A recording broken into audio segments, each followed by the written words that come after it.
Do you think I should put some sunglasses on so I'm not like squinting or? Yeah, if you want to. Yeah, that's fine. Yeah. Black beans, mushrooms. I guess I kind of lost my train of thought there. Keep going.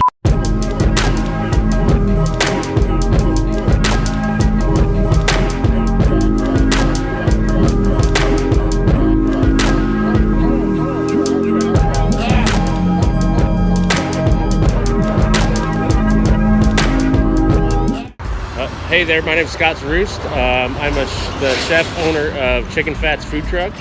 I was born March 23rd, 1983 in Schuyler, Nebraska. In a very small town, very home-cooked meals, but one of my favorite things my mom cooked for me was beef heart and dumplings. It's a Czech meal, so that was like one of my favorite things ever. The earliest memory I have of food was probably growing up when my mom would catch me like standing on the counters tasting all of her spices like one by one. Does it feel good? And I don't really know exactly when I knew I was gonna want to cook, or I don't know exact moment when I knew I loved food so much. I don't know if it just kind of hit me one day, but I've just always appreciated good food. I mean, since I can remember. First things first, most importantly, you gotta start with a nice toasted bun. 80-20 ground beef. In my opinion, it's the best for fat content for burgers. I've tried like the 73-27 before, and it's too fatty, I feel. If you go anything over 80-20, I feel it's too dry. Smoked sea salt. Black pepper. I'll let those cook for a second. For my bun toasting, I usually will use lard. Bun is key. Bun is key.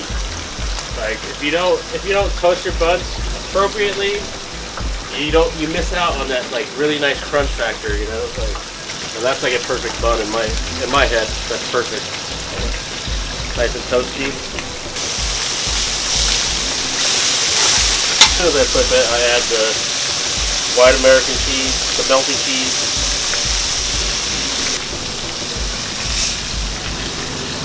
As I pull it off, I let it rest. While it's resting, I do my bun. So the bottom bun gets a bacon and leek jam. Usually I use iceberg, but this is romaine. I do a little sprinkle of salt on the tomato. Top bun gets Duke's mayo. Bam. That's the Chicken Fat's OG cheeseburger right there.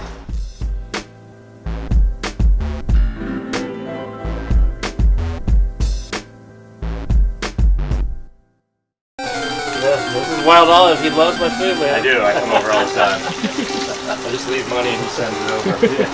I went to college. I graduated at Johnson & Wales University, Charleston. Back in 2003, I was one of the last classes to graduate here before they moved to Charlotte. Well, I think I got a lot out of going to college at Johnson & Wales because the chefs, they told us how it is. From day one. They didn't try to sugarcoat anything. They said, hey, if you're looking for a 9 to 5, weekends off, holidays off, get your ass out of here right now because you're not gonna last. But they taught us a lot about the traditional techniques on how to do things, but they also taught us, hey, sometimes you might have to do it this way on the fly, or in the restaurant business you might have to do things differently. But yeah, I think I got a lot out of that just by them telling us how it is. My first job in the restaurant industry would be at a little sports bar in Mount Pleasant. I don't even think it's there anymore. But that was also when I first went to college. I never had a professional job until after I was out of culinary school. Like professional cooking job until after culinary school. So I take my chicken that's been soaked in red clay hot sauce and buttermilk, and I put it directly into my chicken breader.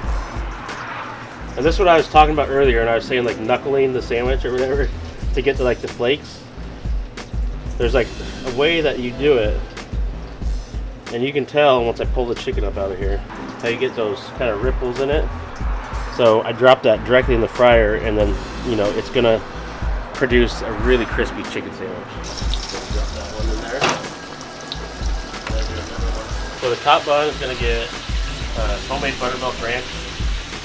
And when I say homemade, I mean I use Duke's mayo, Hidden Valley ranch seasoning, and buttermilk. I always put fresh scallions on top. And then the bottom bun is country ham mayo.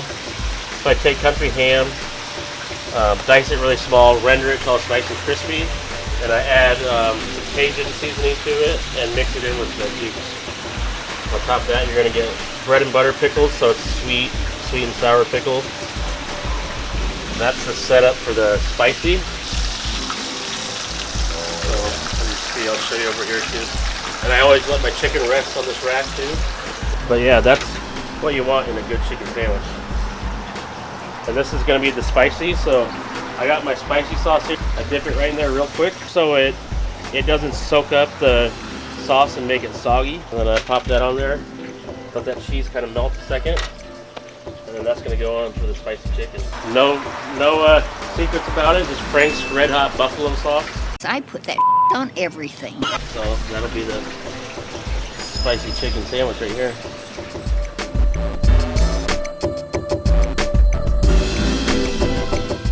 I love, like, looking at that, it makes me so happy. Like, and I send it out, I'm like, damn, I want to eat the fuck out of that. I think I was just at the point where I wanted to go my own way, but I obviously didn't have the financial status to open up a brick and mortar. I think about it quite often, and I don't know exactly if it's an end goal. I think only time will tell for me. But yes, I do kind of have a vision for that. I'm just not quite there yet. So I'm more of a realistic thinker, you know. So I do kind of want to get at that at some point in my life. But right now, I'm just gonna keep on doing the food truck and building it up until I get to that point. Every day it's a challenge, but after the first year, I've been in business for a little over a year and a half. So after the first year, I felt like I got everything smoothed out a little bit. But every day it's always something, you know, and it's just something that you don't learn until you start a food truck yourself. You know, I mean, yeah, I mean, there's just everything, you know, from propane tanks leaking to busting your water pipes, you know, just a lot of stuff that just happens, you know, which that's part of the job, you know. You know, I wanted to do my own thing. I was always tired of, you know, trying to follow someone else's guidelines, and also almost not even getting credit for a lot of the stuff I would do. So when I had the idea of starting a food truck, I didn't really know what route I was going to take. All I know is I wanted to do something that people on Johns Island really liked, because, you know, me living on Johns Island, I wanted to keep it as simple as possible, but still put out quality stuff that I care about, and keep it as affordable as I can for all the Johns Island people, as well as, I mean, anybody in Charleston. Korean setup right here. The bottom bun, I do a real light spread of Duke's, and then it's going to get this kimchi, which is a kimchi ferment. It's like a kimchi that they make. It's cabbage, ginger, carrots, and the top bun is going to get. This is pretty much honey cooked down with some garlic, and then like I add just like a little bit of butter to it, so like a honey butter almost. Once again, fresh scallions.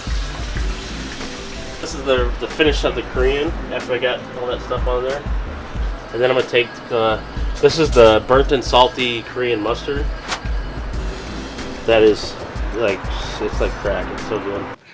Is this a 5 o'clock free crack giveaway?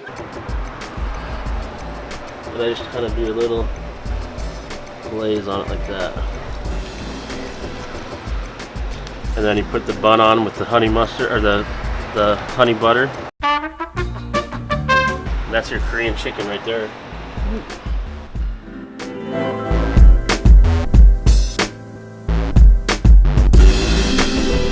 My biggest accomplishment would be, I guess, just making it through the first year, and just being successful. I feel like I have a really, really good following. I was fortunate enough to have Low Tide have me here, you know, a few days a week. and they already have a very well-established business. So for me to come in and just start really slinging food out right away, that was really awesome.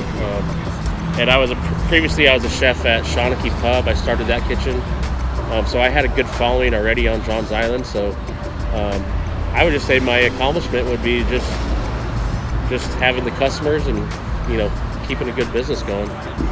Well, first of all, I think for me success means just my happiness.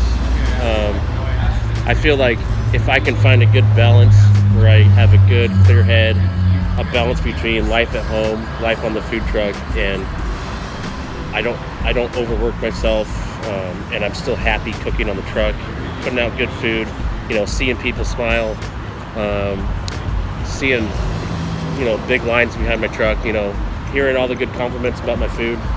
I think that's success for me. I mean, I didn't start this to make $1 million, I'm just trying to be happy. I've been enjoying the fried chicken sandwich business, so I think I'm gonna just keep rolling with it. Eventually, I think I would love to be like, you want a good chicken sandwich in Charleston or Atlanta, whatever. You want to go to Chicken Fats, and maybe someday, if I do have a brick and mortar, my goal would to be kind of have like a diner style fried chicken sandwich joint, and do homemade ice cream, like shakes and malts, and keep everything kind of food truck style menu like I do now. I don't want to complicate things. I want to just do maybe 10 or 12 things and do them really, really well. And that's it. But consistency for me is very, very important. I mean, whether I'm here, anywhere, I'm always going to put out the best food I possibly can. And that's one other reason why I enjoy the food truck, because I feel if I had a brick and mortar, I wouldn't be able to be there all the time. Therefore, I feel like that's where a lot of restaurants sometimes slack is, they have an awesome chef that starts this restaurant, and then like the days that he's not there, the quality might slack because he's not there, watching over people. I do love the fine dining style side of food, for sure. But I think I kind of found my niche here. Like, I like it. Everybody loves fried chicken sandwiches, and I've really been enjoying doing it. So I think I'll just leave the fine dining cooking to when I'm at home with my friends, other chef friends too. When I was chef at Shawnee, I really wanted to do pimento queso tots, and they didn't really want me to for some reason. Napoleon, give me some of your tots. No, go find your own. And I was just like, I'm doing these damn tots. So, yeah. So that was it. I mean, and who doesn't love pimento queso tots, right? All right, so these get a nice crisp on them.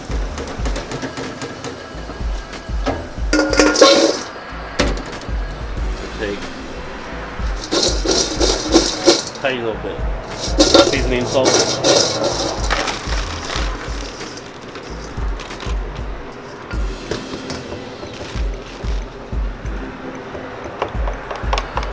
Pimento queso.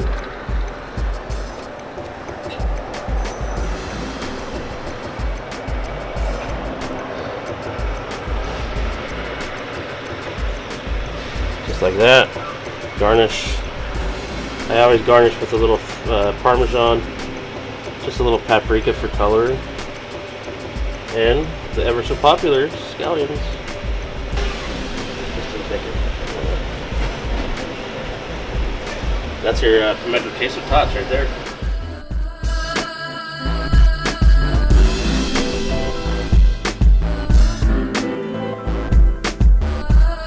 Well, my fiance, Allison, she's actually the operations manager here at Low Tide.